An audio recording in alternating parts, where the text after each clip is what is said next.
Kidney Awareness Program by Lions Club of Punganur, Noble.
ప్రతి మార్చి నెలలో జరుపుతారు.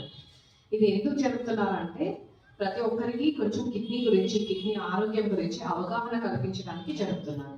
ఈసారి kidney health for all, caring for people, protecting the planet అనేది ఒకటి theme అనమాట. అంటే దాన్ని బేస్ చేసుకొని మనం ప్రజల్లోకి ఎటువంటి సందేశం ఇవ్వాలి అనేది ప్రతి ఒక్కరికి చెప్తారు అనమాట. సో ఈ సంవత్సరం ఎలా అంటే ప్రతి ఒక్కరికి కిడ్నీ ఆరోగ్యం ఎలా కాపాడుకోవాలో చెప్పడానికి చెప్పారు. అంటే అది థీమ్ అనేది నిర్దేశించారు. సో ఎలా చూసుకోవాలంటే కిడ్నీ ఆరోగ్యం అనేది మనం అది చెడిపోయేంత వరకు కొంతమంది గుర్తించలేకపోతారు. కాబట్టి ప్రతి ఒక్కరు పర్టికులర్గా అంటే మరీ ముఖ్యంగా బాగా వృద్ధులు మరియు బీపీ, షుగర్ అలాంటి వ్యాధులు ఉన్న వాళ్ళు కిడ్నీ ఆరోగ్యం పట్ల ఇంకా జాగ్రత్త వహించాల్సి ఉంటుంది. కాళ్ళ వాపులు రావడం, నీరసం రావడం, కొంచెం దూరం నడిచిన ఆయాసం రావడం, పడుకుంటే ఆయాసం వచ్చి కూర్చోవాలనిపించడం, ఇలాంటి వాళ్ళు ముఖ్యంగా కిడ్నీ ఏదైనా వ్యాధి ఏదైనా వచ్చిందేమో చూసుకోవాల్సి ఉంటుంది. దీనికి ఒక చిన్న పరీక్ష ఉంటుంది, రక్తం పరీక్ష అంటారు. క్రియాటినిన్ అనేది ఒకటి చిన్నటి పరీక్ష. టెస్ట్ చేసుకుంటే నార్మల్ బయట అయితే ల్యాబ్లో అయితే 200 రూపాయలతో అయిపోతుంది అనమాట. మనకు కరెక్ట్గా తెలుస్తుంది ఏమవుతుంది అనేది. సో దానికి తగ్గట్టు మనం ముందే ఆహార నియమాలు ఇలాంటివన్నీ పాటించాల్సిన అవసరం ఉంటుంది. ఈ కిడ్నీ వ్యాధిగ్రస్తులు కొంచెం చాలా జాగ్రత్తగా నీరు, ఉప్పు అట్లాంటివి కంట్రోల్ చేసుకోవాలి. సో ఉప్పు మళ్ళీ ఎక్కువ తినకూడదు. చాలా మంది మన మామూలు భారతీయ వంటల్లో బాగా ఎక్కువగా ఉప్పు ఉపయోగిస్తారు.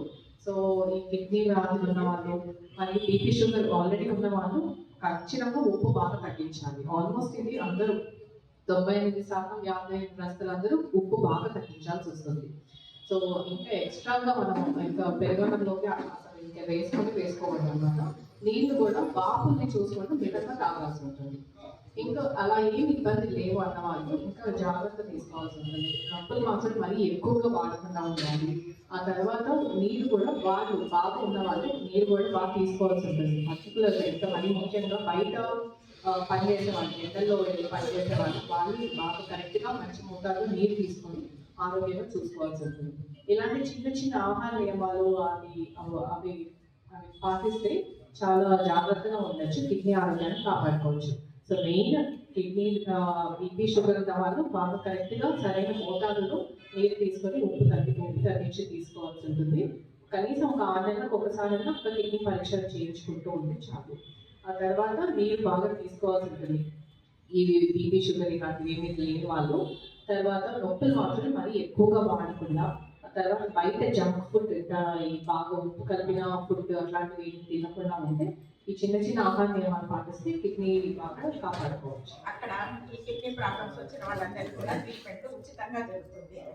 లయన్స్ క్లబ్లు ఈ ఇండియాలో ఎన్ని ఉన్నాయో అన్నింటిలోకి టాప్ 1 అంటే పెద్ద స్టేజ్. టాప్ 1 అంటే అన్నిటికంటే పెద్ద స్టేజ్ అనమాట. ఆ స్టేజ్లో మన నుండి తయారైన కిడ్నీ ప్రాబ్లమ్స్ ఉంటే మీరు అక్కడికి వెళ్ళి ఫ్రీగా కార్యక్రమం చేస్తుంటారు. కాబట్టి దీనిలో మతాలు, కులాలు, రాజకీయాలు ఏమీ లేదు. కొందరు రికమెండేషన్ చేస్తుంటారు. మా వాళ్ళకి ఆల్రెడీ మేడం వారు చెప్పినట్టు మీరు బాగా తీసుకోవాలి. బీపీ షుగర్ లేని వాళ్ళు. బీపీ షుగర్ ఉన్న వాళ్ళు ఉప్పు తగిన మోతాదులో తీసుకోవాలి, తగ్గించి తీసుకోవడం చాలా మంచిది. ఇంకా నొప్పుల మాత్రలు వీలైనంత వరకు తగ్గించడం మంచిది. ఇది చిన్న చిన్న ఈ పాటిస్తుంటే మనం కిడ్నీని బాగా జాగ్రత్తగా కాపాడుకోవాలి. సమస్యలు మున్సిపాలిటీలో పనిచేసే వాళ్ళ కొరకనే వాళ్ళ సమస్యలు తీర్చడం కోసమని ఈరోజు క్యాంప్ పెట్టాను. చాలా కొద్ది మంది వచ్చారు, అందరూ డ్యూటీకి వెళ్ళిపోయినట్టున్నారు. ఇంకా వాళ్ళు ఉంటారు, 2 వరకు కూడా ఉంటారు. కాబట్టి ఆ లోపల మీ ఫ్రెండ్స్ కూడా, మీ కొలీగ్స్ కూడా, మీతో పనిచేసే వాళ్ళకి కూడా రమ్మని చెప్పి పరీక్ష చేయించుకోమనండి. మీకు అందరికీ నేను తెలుసు, డాక్టర్స్ వల్ల పుట్టేటట్టుగా మీకు అందరికీ తెలుసు. మన కిడ్నీలు మనం ఎట్లా కాపాడుకోవాలి అనేది డాక్టర్లు అందరూ మీకు ఇదివరకు ఎక్స్ప్లెయిన్ చేశారు. ఎందుకు వస్తుంది కిడ్నీ ప్రాబ్లమ్, మనం ఎలా దాన్ని జాగ్రత్తగా కాపాడుకోవాలి అనేది మీకు ఇప్పటికే చెప్పారు. ఈ కిడ్నీ ప్రాబ్లమ్స్ అన్నీ కూడా తాగుడు, తర్వాత ఒక్కాకు బొగ్గలో పెట్టుకున్నావా, ఒక్కాకు లేదు కదా, అనిపిస్తుంది ఎలాగంటే మానుకోండి, నెమ్మదిగా మానుకోండి. ఎందుకంటే మీరు ఉదయం నుంచి పని చేసుకుంటారు, చూస్తూనే ఉంటాము. ఆ తాపం వల్ల మీకు ఒక్కాకులో ఉంటే మీకు తప్పు ఉండదు అనే ఒక దీనివల్ల ఒక్కాకు పెట్టుకుంటారు అంటే సరే మన దగ్గర వస్తుంటారు కదా పేషెంట్స్. ఆ అలవాటు మానుకోండి నెమ్మదిగా. ఆ బుగ్గలో పెట్టుకోవడం వల్ల క్యాన్సర్ కూడా వచ్చేస్తుంది లోపల. బబుల్ గమ్ దొరుకుతుంది, బబుల్ గమ్ మీకు దప్పిగా ఉంటే బబుల్ గమ్ నమలండి. నమలడం వల్ల మీ పండ్లు కూడా క్లీన్ అవుతాయి, మీ నోటికి దురదంతా కూడా మానుతుంది. కిడ్నీ ప్రాబ్లం కూడా మీకు రాకుండా ఉంటుంది. బుగ్గలో ఇంకా ఒక వేసుకొని ఫుడ్ పెట్టుకొని పెట్టేసుకుంటారు, మంచిది కాదు ఆ పద్ధతి. నీళ్ళు మీరు ఎక్కడ ఉంటే అక్కడ నీళ్ళు తీసుకెళ్ళి శుభ్రమైన నీళ్ళు తాగడానికి అలవాటు చేసుకోండి. ముఖ్యంగా మున్సిపాలిటీ వాళ్ళ కొరకనే ఈరోజు క్యాంప్ పెట్టింది. కిడ్నీ మన బాడీలో ఉండే వేస్ట్ పదార్థాలని అంతా తీసి బాడీలో ఉండే వ్యర్థ పదార్థాలని క్లియర్ చేయడానికి అవి పనిచేస్తాయి. వాటిని సరిగ్గా మనం కాపాడుకుంటే మన హెల్త్ కూడా చాలా బాగుంటుంది. సో మనము ఏంటంటే ఈ కిడ్నీ వ్యాధి మొదటి దశలో ఉన్నప్పుడు మనకి లక్షణాలన్నీ వెంటనే కనిపించవు. కాబట్టి మనం ముందే జాగ్రత్తలు తీసుకుంటే ఆ కిడ్నీ వ్యాధి అనేది ఇంకా పెద్దగా అవ్వకుండా మనం చూసుకోవచ్చు. సో ఎలాంటి వాళ్ళలో ముందుగా ఇట్లాంటి పరీక్షలు ఎక్కువ చేయించుకోవాలి అనేది ఎవరంటే ఆల్రెడీ ఎవరైనా బీపీ షుగర్ ఉన్న వాళ్ళు, 40 ఏళ్ళు అంటే పైబడిన వాళ్ళు, లేకపోతే వాళ్ళ ఇంట్లో ఆల్రెడీ కిడ్నీ సమస్య ఉంటుంది కదా ఎవరికన్నా, వాళ్ళ రక్త సంబంధితులకి ఎవరికైనా కిడ్నీ సమస్య అట్లా ఉంటే వాళ్ళు చిన్న వయసులోనే కొంచెం రక్త పరీక్షలు అవి చేయించుకుంటే తొందరగా మనకి ఆ వ్యాధి అనేది బయటపడి ట్రీట్మెంట్ తీసుకుంటే ఫైనల్ స్టేజ్కి వెళ్ళకోకుండా అలా ఉంటుంది. చిన్న చిన్న రక్త పరీక్షలు ఉంటాయి, బీపీ షుగర్ అదే కిడ్నీకి సంబంధించిన యూరియా క్రియాటివ్ అట్లాంటివి మినిమం ఒక 6 months కానీ 1 సంవత్సరంకి కానీ ఒక్కొక్కసారి చేయించుకుంటూ ఉండాలి. మళ్ళీ మన రోజువారీ జీవన విధానంలో చిన్న చిన్న మార్పులు చేయడం వల్ల కూడా ఈ కిడ్నీ సమస్యని పోగొట్టచ్చు. అంటే ఎలా అంటే బాగా నీరు తీసుకోవాలి, ఉప్పు తగ్గించి తినాలి, ఈ బీపీ షుగర్లు ఉన్న వాళ్ళు పరీక్షలు అవి చేయించుకోవాలి. మన ఇంట్లో ముసలాళ్ళు ఉంటారు, ఊరికే కాళ్ళ నొప్పులు చేతుల నొప్పులు అని చెప్పి మీరైనా ఇప్పుడు మాత్రలు వేసుకునేస్తూ ఉంటారు నొప్పులకి. సో ఆ మాత్రలన్నీ తగ్గించాలి, వాటి వల్ల కిడ్నీలు దెబ్బతింటాయి బాగా. దానికి మాకు మాత్ర వేసుకుంటే పడుతుంది, అలా అలవాటు చేసుకోకుండా నొప్పులు మాత్రలు అవి తగ్గించండి. ఈ జాగ్రత్తలు తీసుకోవడం వల్ల కిడ్నీ సమస్యల్ని దూరం చేయొచ్చు. అందరికీ నమస్కారం, నేను డాక్టర్ చరణ్. నమస్కారాలు. ఈ క్యాంపుకి విచ్చేసిన మున్సిపల్ సిబ్బంది మరియు ఇతర మిత్రుల హృదయపూర్వక నమస్కారాలు. వరల్డ్ కిడ్నీ డే ప్రపంచమంతా కూడా చేరి ఒక రోజు అవగాహన మన శరీరంలో ఉండే అవయవాలన్నీ పనిచేస్తే 100 సంవత్సరాలు ప్రతి ఒక్క వ్యక్తి కూడా జీవించవచ్చు. కానీ మనం ఎంత పొద్దు మనకి శరీరం పైన కనిపించే అవయవాలే ఉంటాయి, దాని ఆరోగ్యము దాని అందం గురించి మనం ఆలోచన చేస్తాం. శరీరం లోపల ఎన్నో అవయవాలు ఉన్నాయి, అవన్నీ కూడా సక్రమంగా పనిచేస్తేనే మనమంతా జీవనం. శరీరం లోపల ఉండే అవయవాలు గురించి చాలా మందికి అవగాహన ఉండదు, ఏ అవయవాలు ఉన్నాయో కూడా తెలియదు అనమాట. దానిలో ముఖ్య పాత్ర ఏమిటంటే కిడ్నీస్ చాలా ప్రముఖమైన పాత్ర వహించి మన శరీరానికి కావాల్సిన పోషణ అందిస్తూ ఉంటాయి. ఎన్నో రకాలైన ఆహారాలు మనం తింటూ ఉంటాం, దాంట్లో ఉండే మలినాల్ని ద్రవాల్ని అంతా కూడా ఫిల్టర్ చేసిందే విసర్జన చేస్తుంది. బలంగా ఉండే మినరల్స్, విటమిన్స్ ఇవన్నీ కూడా శరీరంలో ఉండే మిగతా హార్ట్కి కానీ బ్రెయిన్కి కానీ ఇట్లా దానికి అందిస్తూ అవి బాగా చురుగ్గా పనిచేసేదానికి, ఆయుష్ పరిమాణం పెంచేదానికి దోహదపడుతూ ఉంటాయి కిడ్నీస్. ఇవి ఎందుకు దెబ్బతింటాయి అనేది కూడా చాలా మందికి తెలియదు.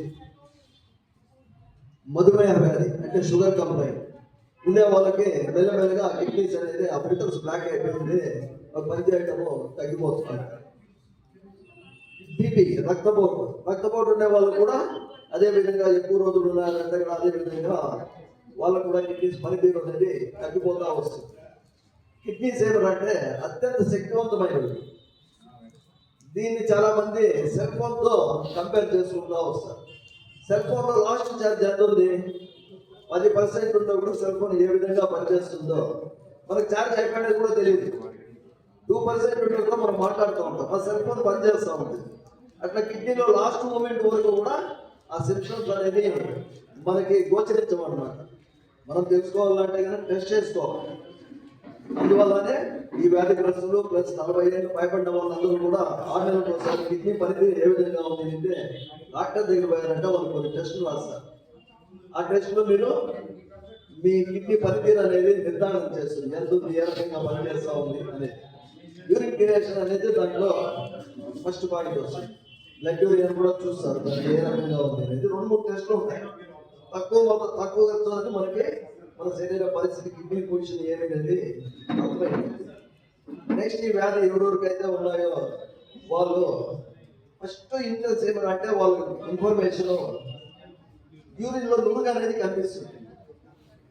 ఫస్ట్ ఇన్ఫర్మేషన్ ప్రముఖ వైద్యులైనటువంటి డాక్టర్ శివ సారు మరియు సరళ మేడం గారు దాన్ని ఎక్కువగా పర్యవేక్షిస్తున్నందువల్ల ఎక్కువగా డయాలిసిస్ని మన పుంగనూరు లయన్స్ క్లబ్ మొబైల్ ఆరోగ్య విషయాల్లోనే ఎక్కువగా కాన్సన్ట్రేట్ చేస్తూ ముఖ్యంగా ఈ డయాలిసిస్ వ్యాధి గుండా పడుతున్నటువంటి ఇబ్బందులను గుర్తెరిగి ఇక్కడ స్థానికంగా ఉన్నటువంటి వాళ్ళు మదనపల్లి, చిత్తూరు, తిరుపతి ఇలాంటి చోటుకు వెళ్ళి తమ ఉన్నటువంటి డయాలిసిస్ వ్యాధికి పరీక్షలు చేసుకుని అక్కడ ట్రీట్మెంట్ తీసుకుని చాలా ఇబ్బందికరంగా ఉంది అనేదాన్ని గుర్తించి డయాలిసిస్ సెంటర్ నెలకొల్పాలి, ఈ డయాలిసిస్ పేషెంట్స్కి అనుకూలంగా ఉండేటట్టు చేయాలని చెప్పి ఒక భగీరథ ప్రయత్నంతో తమ ఎంతో విలువైనటువంటి పని గంటల్ని వెచ్చించి ఇక్కడ డయాలిసిస్ సెంటర్ నెలకొల్పడానికి కృషి చేశారు.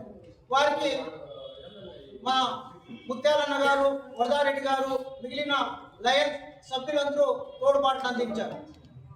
ఇక్కడ వైద్యులు ఉన్నారు. మన సంస్కృతిలో వైద్యులకి ఎనలేని విలువలు ఉన్నాయి. వైద్యో నారాయణ హరి అంటే వాళ్ళని భగవంతునితో సమానంగా మనము చూస్తున్నాం.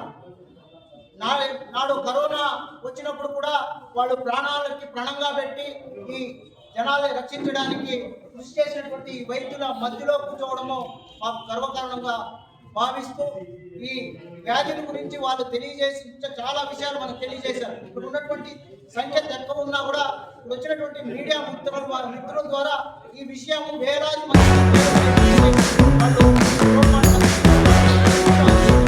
సలహాలని, సూచనల్ని ప్రతి ఒక్కరూ పాటిస్తూ ఆరోగ్యమే మహాభాగ్యం అనే నానుడికి మనమందరూ పంతులమై ముందుకెళ్లాలని తెలియజేసుకుంటూ ఈ అవకాశాన్ని ఇచ్చినటువంటి ఎందుకు చేస్తున్నామంటే మన ఆరోగ్యం గురించి మనకు అవగాహన లేదు. ఫస్ట్ ఆఫ్ ఆల్ మీరు ఎవరు చూసుకున్నా మీరు ప్రతి ఒక్కరి ఇంట్లో ఒక్కరంటే ఒక్కరైనా అనారోగ్యంతో బాధపడే ఉంటారు. ఉన్నారు కదా, బీపీలు కానీ, షుగర్ కానీ, గ్యాస్ట్రిక్ కానీ ఏదో ఒకటి ప్రతి ఒక్కరి ఇంట్లోనూ ఉన్నారు. అది ఎందువల్ల వస్తామంటే అన్నంలో ఉప్పు తగ్గించాలి. బీపీ అనేది వచ్చేదే ఉప్పు వల్ల. ఉప్పు అనేది అన్నంలో తగ్గించండి. టీలు, కాఫీలు, మీరు పనికి వెళ్ళే వాళ్ళు రోజుకి 3-4 సార్లు టీ తాగుతారు కదా, అవి తగ్గించండి. టీ తాగినా మీకు ఇప్పుడు ఎండాకాలంలో తాగదండి. పొద్దునే 6 గంటలకు మీకు లేచి పనికి వెళ్ళినప్పుడు ఇలా టీ తాగినా చక్కెర అనేది లేకుండా తాగండి. టీ మానేయండి. ఒకవేళ అవ్వకపోతే చక్కెర లేకుండా తాగండి. మీరు చక్కెర తీసుకొని ఇలా టీ తాగడం వల్ల లేదా ఏదైనా మజ్జిగలో ఉప్పులు ఎక్కువ వేసుకొని తాగడం వల్ల బీపీలు, షుగర్లు వస్తాయి. దానివల్ల మనము అపోలో డయాసిస్ నుంచి వచ్చినాం కాబట్టి ముఖ్య వ్యత్యాసం ఏమంటే కిడ్నీ దెబ్బతింటున్నాయి.